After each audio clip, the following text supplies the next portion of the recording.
Lecoq est quelqu'un qui est en devenir, je dirais. La chose qui me définit avant tout, c'est sans doute mon implication à la musique, ça c'est certain. Après, j'ai eu beaucoup de chance dans la vie, donc j'ai été très bien entouré, j'ai eu des parents merveilleux. Je viens d'une famille nombreuse, je suis le dernier d'une fratrie de 5 garçons. Donc déjà rien que ça, c'est un socle très solide. J'ai eu le soutien de cet entourage. J'ai commencé la musique très tôt. C'était évident que j'avais ce virus, que c'était une vocation. Le truc que j'ai réalisé il n'y a pas très longtemps, c'est que j'ai pas beaucoup de souvenirs de moi, de mes jeunes années avant que je commence la musique. Moi, je fais souvent le parallèle entre la musique et la sexualité. Ces premiers échanges que j'ai eus, ce premier rapport à la musique que j'ai eu très pur et très puissant, très fort, quand j'avais 6-7 ans, et qui a été vraiment un révélateur de ma personnalité, de mon intimité, de prise de conscience aussi, de quelque chose de très personnel, et exactement comme la sexualité finalement. Je pense que chez tous les musiciens, il y a un professeur ou deux qui a compté. Donc chez moi, il y en a plus qu'un ou deux d'ailleurs. Mais ces deux-là, Françoise Henziker et Mademoiselle Courtin, ont énormément compté pour ces premières années qui sont très importantes en fait. Et ces professeurs-là ont été super précieux parce qu'il y avait toujours ce rapport à la musique très pur, qui était débarrassé de plein de scories qu'on voit, que j'ai pu voir après, plus tard. J'ai été au conservatoire pendant 8 ans. C'était vraiment un enseignement qui était assez dur quand même, il faut bien le reconnaître. C'était à Aix-en-Provence, c'était au conservatoire d'Aix-en-Provence. Mon compositeur préféré très tôt, ça a été Bach. Et donc comme c'était un compositeur que j'aimais beaucoup, assez tôt j'avais le sentiment de jouer cette musique avec une certaine aisance. En tout cas, j'avais l'impression d'être dans un élément familier et que je comprenais instinctivement. Mes grands frères m'ont initié à certains grands maîtres du jazz. Ça a été un choc incroyable parce que tout d'un coup, j'ai découvert une musique qui répondait à mes désirs les plus forts en matière de musique, qui n'était pas toujours le cas au conservatoire. J'étais frustré, parfois justement par ce côté, même si encore une fois avec Zèle Courtin, on était vraiment dans un rapport très pur à la musique, il y avait quand même toujours la partition.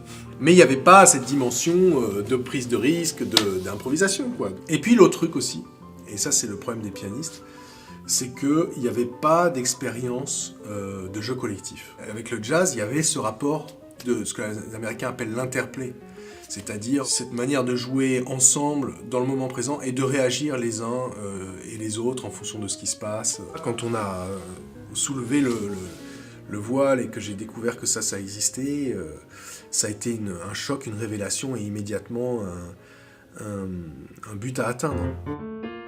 La première fois que j'ai vu un real book, c'était après que j'ai été mis en contact avec le jazz et à l'improvisation, déjà. C'est-à-dire que j'ai commencé à m'intéresser à l'improvisation sans le savoir d'une certaine façon. Même d'une certaine façon, j'ai commencé par l'improvisation.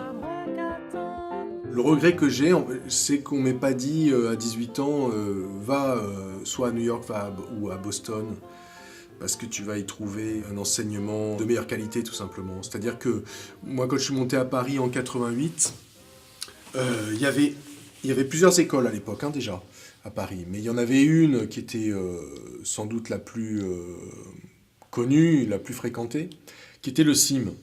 Alors le CIM existe toujours aujourd'hui, mais c'est plus la même école. 88, c'est l'année où Boyan est arrivé, Boyan Zulfikar-Paczyk. On était dans la même classe ensemble, tous les deux, avec Emmanuel Bex.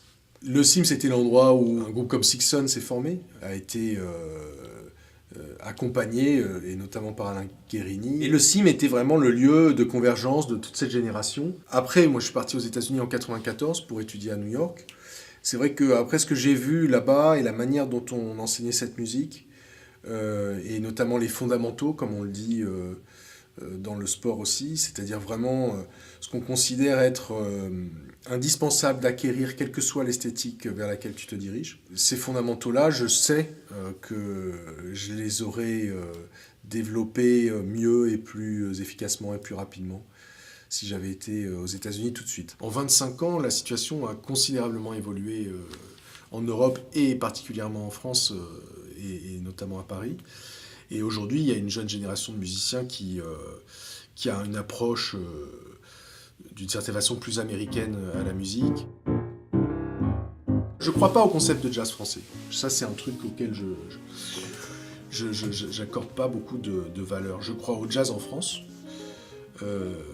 Du reste, je sais pas si je crois maintenant au jazz américain non plus, puisque si on prend le cas de New York, sans doute plus de 50% des musiciens qui font la scène new-yorkaise sont non seulement pas nés à New York, mais souvent pas nés aux États-Unis non plus.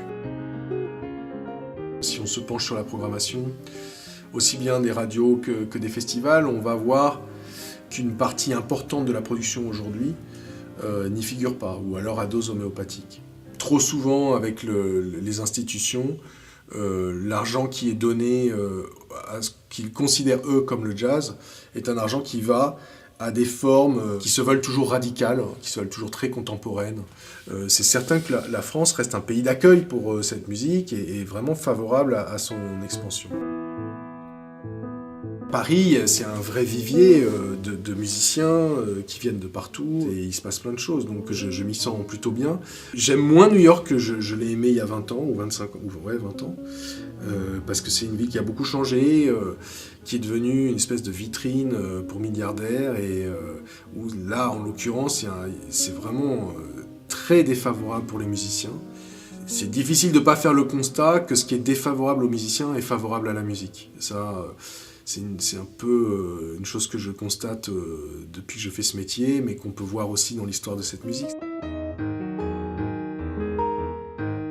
En 20 ans, les lieux d'enseignement dédiés au jazz se sont multipliés de manière considérable. Et du coup, évidemment, le nombre de musiciens aussi. On peut regretter des choses de cette époque-là, de l'époque de la fin des années 80, début des années 90. La musique, à l'époque, s'apprenait encore comme elle s'apprenait dans les années 40, 50, 60, c'est-à-dire au contact de ses aînés, par une transmission orale, par l'expérience de la scène directement, et pas de la classe, par l'expérience de la jam. En 88, je me souviens très très bien, un soir, avoir fait le bœuf avec Simon Goubert dans mon dos, qui mettait un feu pas possible, et où, par son jeu complètement explosif, je me suis retrouvé dans cette zone où finalement c'est le corps qui prend le pas sur l'esprit, et où il y a une telle énergie qu'on s'abandonne complètement à l'instant présent, et c'est le corps qui joue, et on ne sait plus finalement ce qu'on a joué en sortant de scène, mais on sait qu'on a partagé quelque chose, ça laisse une marque indélébile. Il y a quelque chose avec cette musique d'immuable, je veux dire, c'est là pour rester. Il y a quelque chose de tellement beau, de tellement universel que ces pratiques-là ne sont pas près de s'éteindre. On a du mal à voir encore se dessiner des systèmes d'échange qui permettent quand même aux artistes de continuer à faire leur travail de manière digne. On est dans le domaine de l'expérimentation, mais c'est précisément aussi pour ça que ces questions doivent être posées, parce que justement, on est dans un temps de grands changements.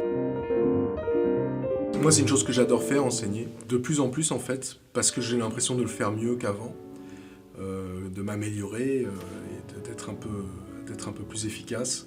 Ça implique pour ça aussi d'être justement très solide sur ce qu'on cherche à transmettre. J'enseigne dans une école que j'aime beaucoup. Je parle de l'EDIM qui est à Cachan, qui est une école associative. C'est à l'EDIM que j'ai rencontré par exemple le guitariste de mon dernier disque, qui s'appelle Ralph Lavital. Qu'est-ce que ça veut dire composer quand tu fais du jazz et quand tu fais de la musique improvisée? Ça, c'est vraiment une question très fondamentale, question que j'aborde souvent avec mes élèves, par exemple, parce que je donne des cours de composition.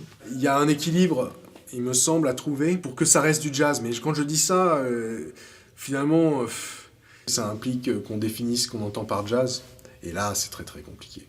Moi-même, j'ai pas de réponse à cette question. Si j'ai pas la réponse, c'est quand même une question qui m'intéresse, que je peux pas balayer comme ça. Parce que je vois par exemple aujourd'hui des choses où l'improvisation est là pour mettre en valeur l'écriture. Moi je suis attaché aux propositions où c'est l'inverse, où l'écriture est importante, mais elle est toujours là pour être au service de l'improvisation. Moi je suis plus attaché à quelqu'un qui va écrire des choses et qui va les proposer comme un terrain de jeu, un environnement qui soit propice, qui invite à l'échange et qui soit propice à l'échange dans l'instant présent. C'est le genre d'expérience que je veux vivre parce que c'est les expériences les plus fortes. C'est justement quand surgit toutes ces choses que tu n'avais pas prévues, mais que tu ne pouvais pas prévoir tout simplement. Comme une conversation hein, à bâton rompu, comme ce qu'on fait là, ça procure un sentiment de vie qui est imbattable, quoi. Ah oui, oui, je travaille mon instrument tous les jours. En fait, plus je travaille, plus je prends la mesure du chemin qui reste à parcourir. Mais tant mieux.